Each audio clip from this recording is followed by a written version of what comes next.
you're going to turn toward me. So whichever way you turn, the hand that's on top as you turn is going to do the up stall, and the other one is going to come over the top and do the drop stall. So if you turn this way, it's the crossing hand that does the up stall from overhand, or the home hand from underhand. So the crossing hand from overhand, or the home hand from underhand. But you could just do it once.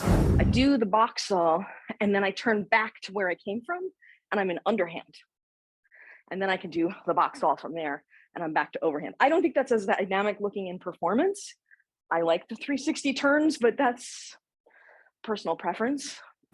You're in an overhand weave. You turn to whichever side, you do the stall. And once you do the stall, you turn back. So the hand that did the up stall comes back into underhand on its own side, right? So if I were to do it with just one hand, the right comes over the top, then underneath I stall up, and then I come out so that my other hand can come underneath it to cross into the underhand weave. The right hand crosses, comes up, the left comes underneath it into underhand weave, and then the right comes across the top to go back into overhand. So it comes across the bottom, and then it comes across the top. If I were to do this so that you could see it from the back view, here I am in overhand, the right stall will cross underneath, do the up stall, the left does the drop stall, I turn back into underhand. Now the right will do the drop stall, the left will do the up stall, and I'm back in the weave. So boom, boom, and onto underhand, boom, boom, back to overhand.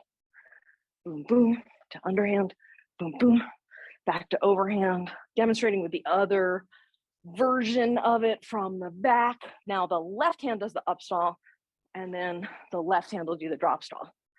The left hand does the up stall, the left hand does the drop stall. The left hand does the up stall, the left hand does the drop stall. And then I guess front view of that would be left one does the up, left one will do the drop, left one will do the up, left one will do the drop, left one will do the up, and left one will do the drop. One of the reasons I'm giving you this particular combination is it's a really good fake it till you make it combo. You don't have to have this precisely to get it.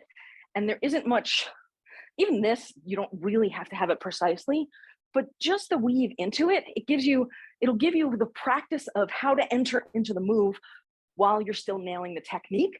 So you're kind of doing a triple whammy in your practice, because I think of practice as the skill itself, being able to access the skill, so flowing into and out of it, and then adding style to it. So if you actually put on music while you're doing it, you might end up in a situation where you're accidentally stylizing it as you're doing it. So that has advantage to it as well. It's also a good indoor move because it's not high, unlike all the flower stuff.